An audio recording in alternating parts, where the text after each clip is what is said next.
Because Jay-Z and Puff was given an assignment. And that was to destroy East Coast. Long came a somebody. They was about to bring East Coast rap back. That was Pop Smoke. Let me say this. I could see why they took Pop Smoke out. He probably wasn't with that Diddy party. All your favorite Brooklyn, they was over there with Diddy.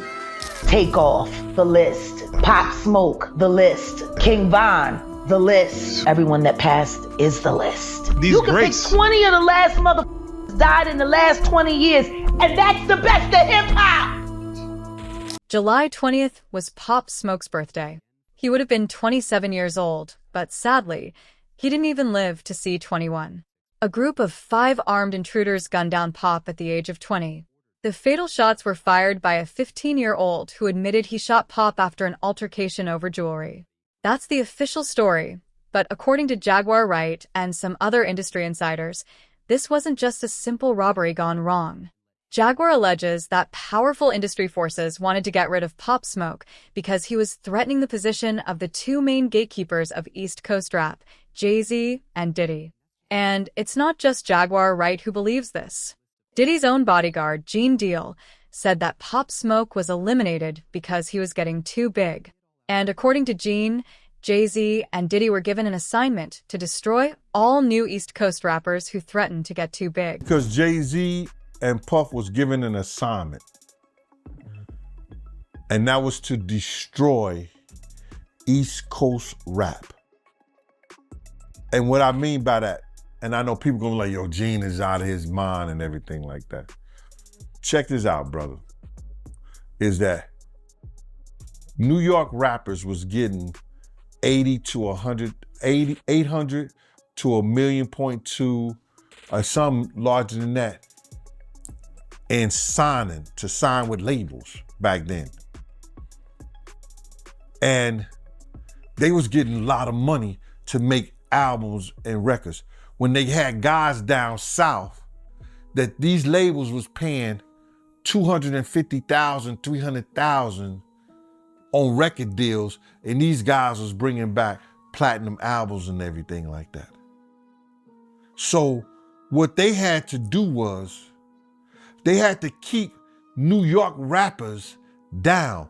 That's one reason, other than the Irv Gotti shit that 50 was going through and the poison they was putting in about 50, he had to go elsewhere to California or with Jay and not with Dre and Eminem to get a deal.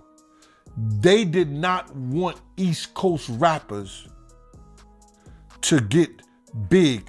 They were suppressing all new artists that was coming out of New York.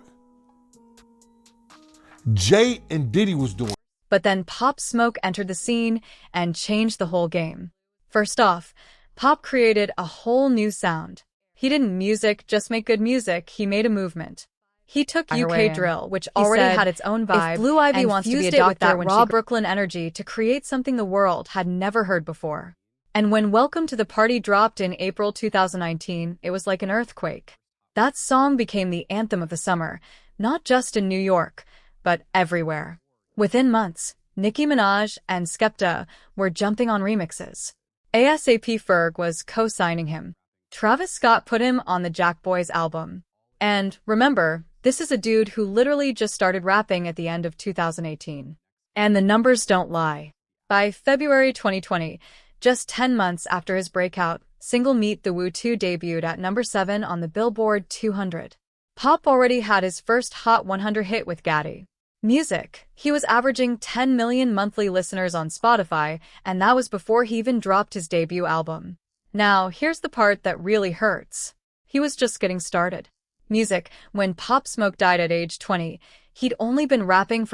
It's all new to me.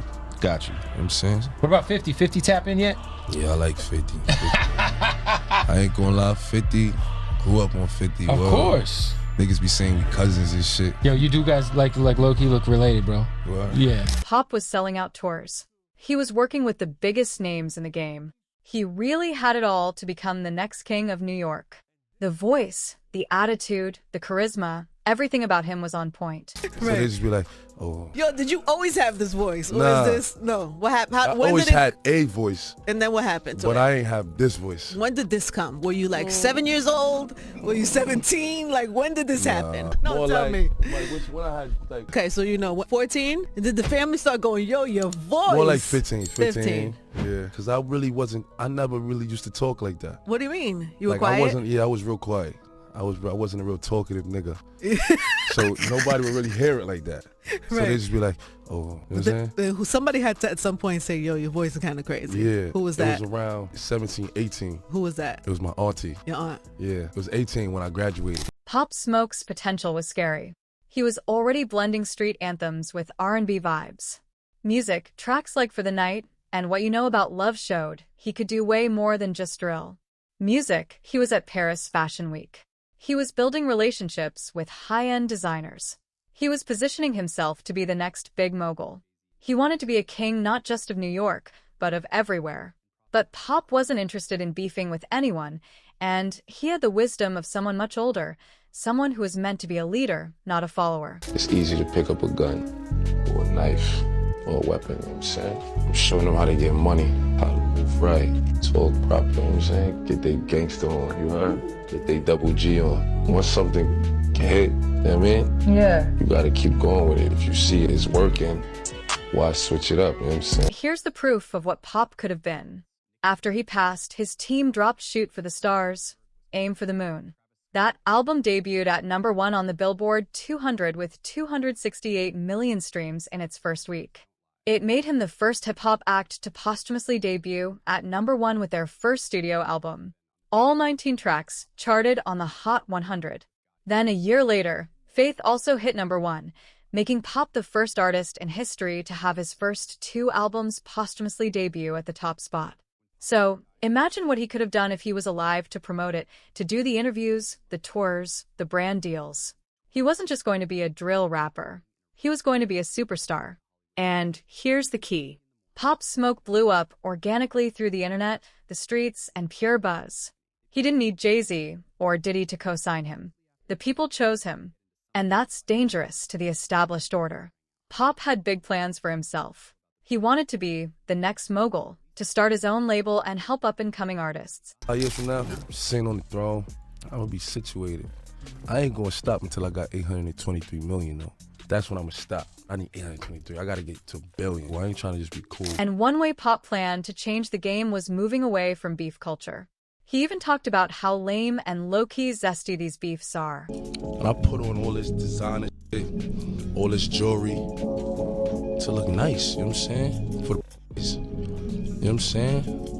Like, last time I checked, all that gang wasn't for no like, all that gangster is doing is for. And that's pretty much the opposite of how Jay-Z and Diddy moved.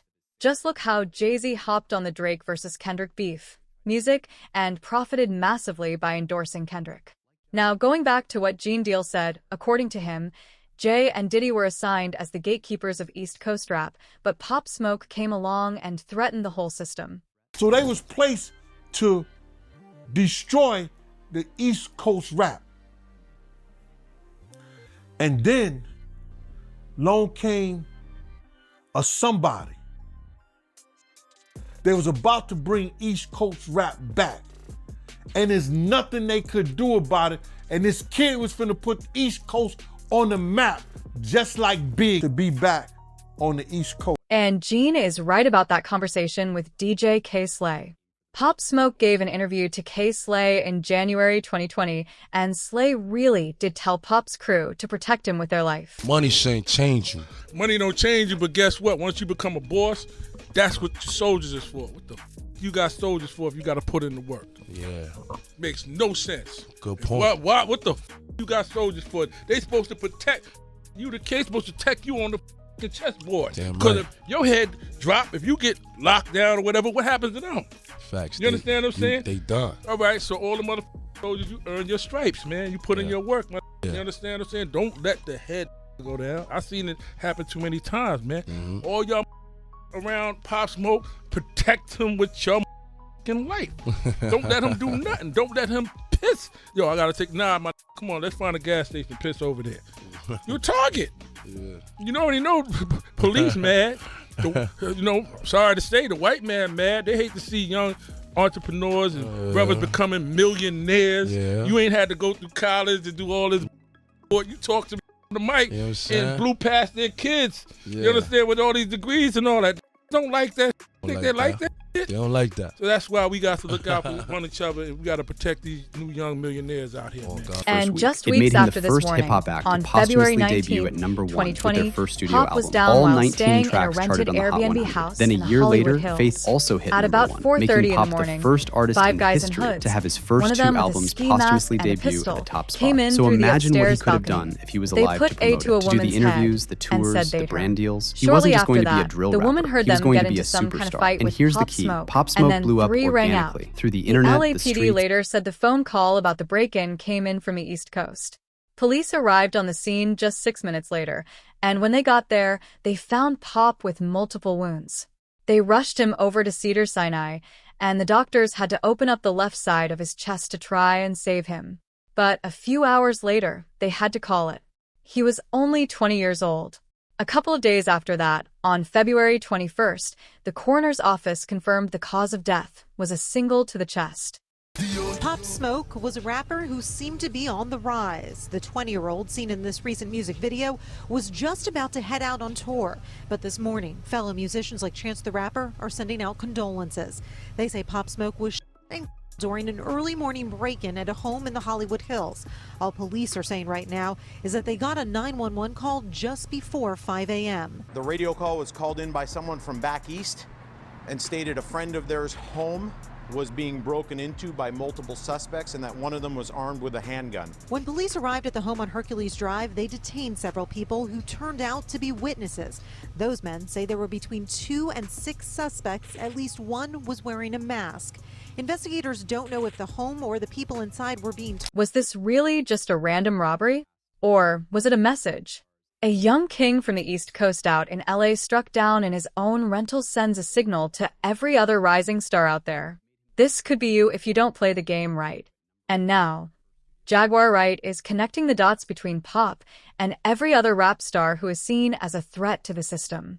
The system Jay-Z is the gatekeeper for. When you look at the redacted list of greatness in hip hop, people should have been acknowledged for what they were at the time they passed on the list. Honestly, everyone that passed is the list. Big L. The list. Tupac. The list. Biggie Smalls. The list. Takeoff. The list. Pop Smoke. The list. King Von. The list. Everyone that passed is the list. These you can greats. pick 20 of the last motherfuckers died in the last 20 years, and that's the best of hip hop.